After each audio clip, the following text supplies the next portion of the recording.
Bien le bonjour à tous pour cette nouvelle vidéo. C'est ma toute première vidéo, alors je suis très content de vous la présenter. Aujourd'hui, je vais vous raconter mon histoire. Si ça ne vous intéresse pas, je vous invite à quitter cette vidéo. Voilà. C'est à seul but de ceux qui ont envie de découvrir mon histoire un peu. Je vais pas trop m'attarder sur ma jeunesse. Enfin, ma jeunesse quand j'étais petit. On n'a pas grand chose à savoir, on s'en fiche un peu.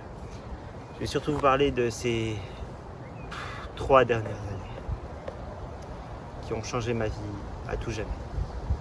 Les gars, j'ai remarqué que j'ai oublié de me présenter pendant l'intro, je suis vraiment désolé. Je m'appelle Byron Guinan. J'ai 16 ans. J'habite en Suisse. Je suis fier de mon pays. Et si j'ai un objectif, j'aimerais toucher le milliard un jour. Voilà. C'est un objectif. C'est un peu l'objectif à la con de ma vie. Si j'ai des plus grands objectifs, disons personnels, attendez, j'ai mis mes objectifs. Ouais bon, c'est les objectifs à la con ça. C'est les objectifs qu'il faut. Mais en soi, l'objectif vraiment que j'ai, c'est de me développer un maximum. Si possible de toucher le milliard un jour. En tout cas le million, ça c'est sûr. Et d'essayer de rendre le plus de gens comme moi. Enfin comme moi. Quand je dis comme moi, je dis comme nous. Parce que des mecs comme moi, comme Thibaut, comme Yaki, je pense que je mérite de me comparer à eux maintenant. Pas parce que je suis autant bon qu'eux, je dis pas ça, c'est faux. Je suis bien moins bon qu'eux, ça c'est sûr et certain. En tout cas dans le sport, dans le business et tout. Mais moi j'agis, contrairement à beaucoup de gens qui vont juste rester là à regarder cette vidéo, à rien faire, ou à regarder des vidéos comme la mienne, mais qui vont rien faire. Ou bien même pire, qui vont pas regarder des vidéos comme ça, qui vont scroller sur TikTok toute la journée et qui vont finir par devenir obèses à manger des chips sur le canapé. Commençons. Attendez, il faut que je prenne la page où j'ai mis mes petites notes parce que, ouais, quand même, j'en ai des choses à raconter. Bon. Dans ma jeunesse, comme tous les enfants, j'étais plus ou moins heureux. J'aimais les animaux. Qu'est-ce qu'on peut dire d'autre sur moi quand j'étais petit? Je voulais devenir vétérinaire, soigner les animaux. J'adorais ça quand j'étais... Allez, j'avais peut-être 8-10 ans par là. Ensuite j'ai un peu grandi. Petit à petit, j'ai commencé à un peu changer. J'ai toujours été de nature très timide avec les gens. Ça c'est quelque chose que, même encore aujourd'hui, on le voit encore un peu. Je suis quand même timide, mais ça va de mieux en mieux. Disons que j'ai une jeunesse normale, je jouais un petit peu aux jeux vidéo, j'allais dehors, jouer avec des amis. Tout plus basique, je regardais la télé, les dessins animés, voilà. J'ai eu la même jeunesse que vous, à mon avis. Enfin, si vous n'êtes pas né en 2015. Voilà. Bon, je suis arrivé au collège, j'ai jamais été en couple. Première année du collège se passe. Quand j'étais petit, j'étais beaucoup avec les filles, tout ça. Je traînais beaucoup avec les filles. À partir de ces années-là, vers le collège, j'ai commencé à plus traîner avec des garçons et à m'écarter petit à petit des filles. Je trouvais ça dommage parce que dans notre classe, on n'était pas très unis, garçons-filles, on se mélangeait pas beaucoup. J'avais fait juste mon bac, pas qu'il y ait quelqu'un qui vienne m'égorger. Ça serait con. Mais du coup, on n'était pas très mélangés, en tout cas en première année de collège. Si je vous parle en année de collège, c'est parce que ouais, j'habite en Suisse, c'est différent de vous en France, et voilà. Donc je vais pas commencer à parler. Ensuite, je jouais beaucoup aux jeux vidéo, j'ai décroché un peu de mes études à ce moment-là. Je riais bien, j'étais devenu un petit peu moins timide, je m'étais fait des nouveaux amis, j'avais un nouvel entourage, l'entourage avait changé. J'étais assez bien entouré, on sortait, on faisait des petites sorties, bon, on sortait pas en boîte, hein. Pas à 13 ans, si je dis pas de conneries, mais on sortait pas en boîte. Du coup, on faisait nos petites sorties, on mangeait des bonbons, des trucs comme ça, on parlait, on s'asseyait quelque part et on parlait pendant des heures. C'est vraiment cool, comme période, on jouait pendant des heures à des jeux vidéo et tout, voilà.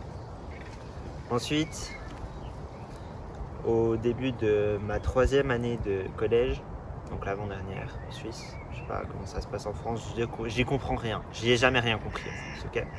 Donc voilà. Je suis tombé amoureux. Éperdument amoureux. Le premier amour. On découvre des choses. On apprend à connaître une autre personne. Voilà. Vous savez ce que c'est le premier amour. 10 mois de pur amour. 10 mois qui sont passés très vite. Où je me suis petit à petit séparé de tous mes collègues. Enfin, quand je dis mes collègues, mes amis. Que je traînais quasiment que avec elles.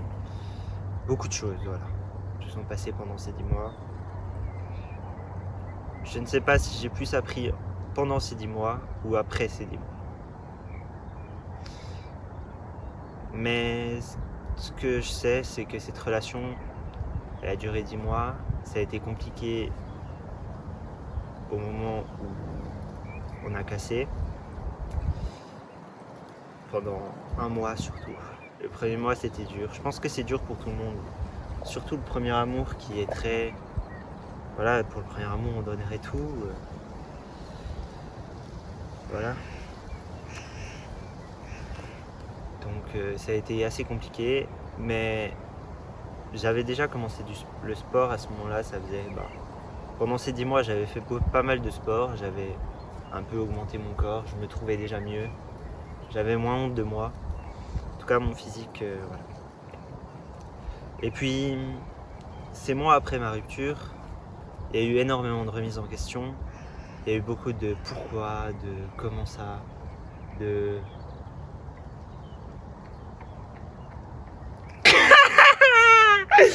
Oh putain de merde! Non. Alors, si ça se trouve, il y a mon ex juste là en bas. Mais voilà, je suis en train de raconter ma petite vie tranquille. Je sais pas. Mais je sais pas si c'est elle, mais peut-être. Mais voilà, du coup, il y a eu beaucoup de remises en question après. Et... ouais. Ça m'a fait progresser, je pense, mais peut-être pas directement.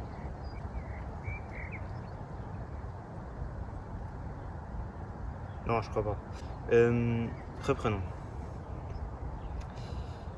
Il y a eu beaucoup de remises en question, j'ai beaucoup réfléchi, mais je pense pas que ça a été à ce moment-là que tout m'a paru très clair.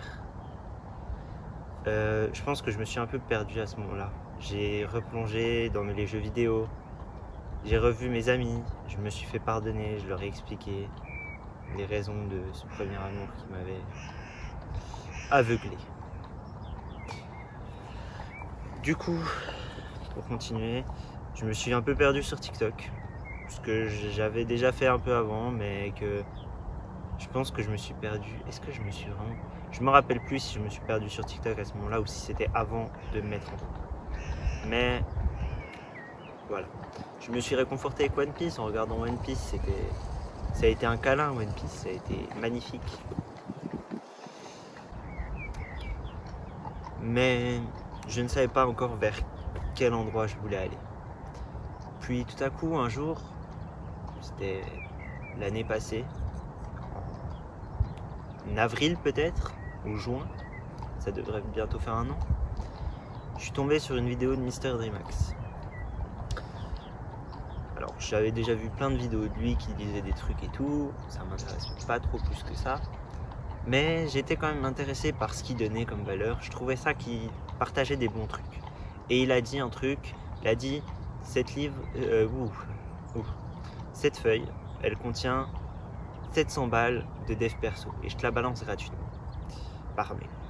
Et du coup je me suis dit 700 balles ça fait beaucoup quand même, faudrait que je regarde ce qu'il a à me proposer parce que genre en gros c'est 700 balles de livres cumulés avec plein d'astuces et tout ce qu'il en avait retenu de lui, mais sur une seule page, donc c'était très rapide à lire, voilà. Et cette page, honnêtement, je vais pas dire qu'elle a changé ma vie, mais si, elle a changé ma vie, clairement. J'en serais pas là où j'en suis aujourd'hui. Elle a changé ma vie parce que dessus il y avait écrit des trucs bêtes mais que j'avais pas réalisé et ça a remis en question plein de trucs. Donc là, à ce moment-là, j'ai commencé à regarder pas mal des vidéos de Mister DreamHack. J'ai commencé à m'intéresser vraiment au dev perso, à ce qu'est le dev perso, à pourquoi faut, voilà, au principe du stoïcisme, à plein de trucs comme ça, à la philosophie, toutes les choses comme ça, voilà. Et ça doit faire maintenant depuis peut-être septembre, octobre, septembre, août, l'année dernière, que j'ai vu un mec sur Insta, parce que j'ai enlevé TikTok, Thibaut Marty, un Suisse qui habite pas loin de chez moi, qui m'a beaucoup inspiré. Ce mec, il m'a vraiment beaucoup inspiré et il proposait quelque chose qui s'appelle l'autoroute. Il le propose toujours aujourd'hui d'ailleurs. Il y a l'autoroute, l'autobahn. L'autobahn, c'est tu payes très cher, enfin très cher. Ce n'est pas cher pour ce que c'est, mais je n'ai pas l'argent pour. Voilà, c'est pour ça d'ailleurs que je fais cette vidéo YouTube et c'est pour ça que je crée mon contenu maintenant. Voilà. Et il y a l'autoroute, un truc que tu payes tous les mois, 30 balles. 30 balles, il y en a certains qui diraient c'est beaucoup, tu peux les mettre ailleurs, nanana.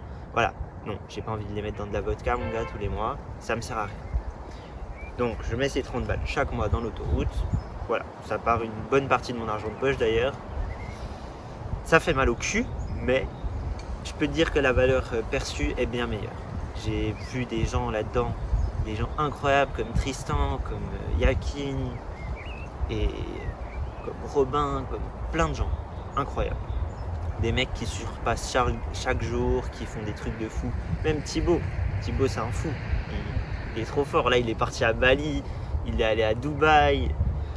Waouh, incroyable. Mais du coup, tout ça pour dire que Mister DreamHack, à la base, ça a vraiment changé ma vie. Donc merci Mister DreamHack, merci Thibaut. Du coup, j'ai rejoint ce groupe, l'autoroute, qui m'a vraiment boosté. L'autoroute, c'est quand même sacrément quelque chose. Mais ouais, voilà. Qui m'a fait prendre conscience de plein de trucs, l'autoroute.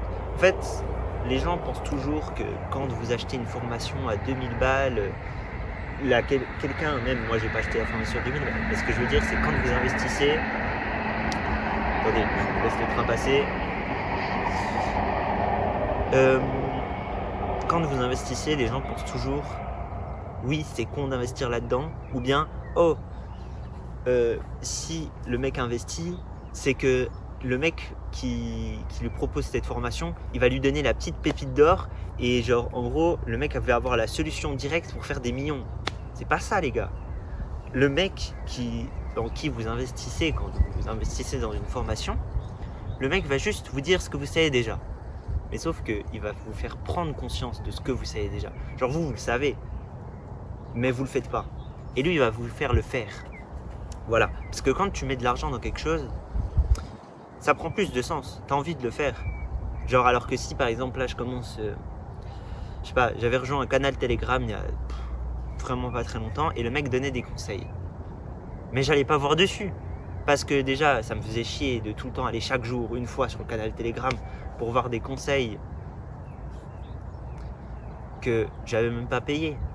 Si quand tu payes moi par exemple j'ai payé pour une formation, enfin une formation c'est pas vraiment une formation, il y a plein de trucs intéressants dedans, mais il y a encore mieux l'autobahn, mais j'ai pas l'argent. C'est pour ça que je vais travailler, faire de l'argent pour ça. Et en vrai je pense que comme Thibaut va juste me faire prendre conscience de ce que je sais déjà, mieux vaut que je prenne conscience avant. Et je sais ce qu'il faut que je fasse, mais il faut que je le fasse et ça prendra du temps et je vais pas pouvoir faire accélérer le processus en 2 secondes. Il faut juste que je fasse cette vidéo, que j'en fasse d'autres et ça viendra petit à petit. Voilà, je le sais.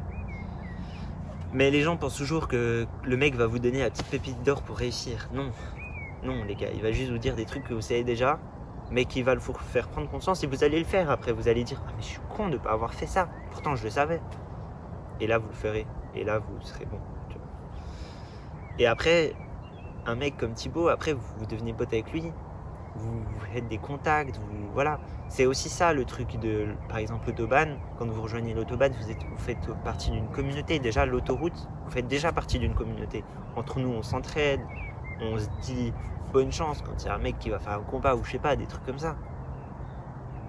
On se félicite. On se suce les boules entre nous, quoi. Voilà. Et je dirais que c'est tout. Donc, c'était mon histoire. Jusqu'aujourd'hui, là, j'ai posté mes reels ces derniers temps, après avoir rejoint l'autoroute, j'ai commencé les reels, j'ai couru, mon objectif maintenant c'est le marathon puis l'ultramarathon. J'ai comme objectif d'essayer de faire de l'argent. Déjà, cette année, essayons, mais ça va être dur à mon avis. Mais je peux réussir. Si je vise vers peut-être cet été, il y aura peut-être moyen ou un peu plus tard. Mais je vais tourner cette vidéo, je vais en tourner d'autres. Et voilà, c'est tout ce que j'ai à dire. Juste les gars.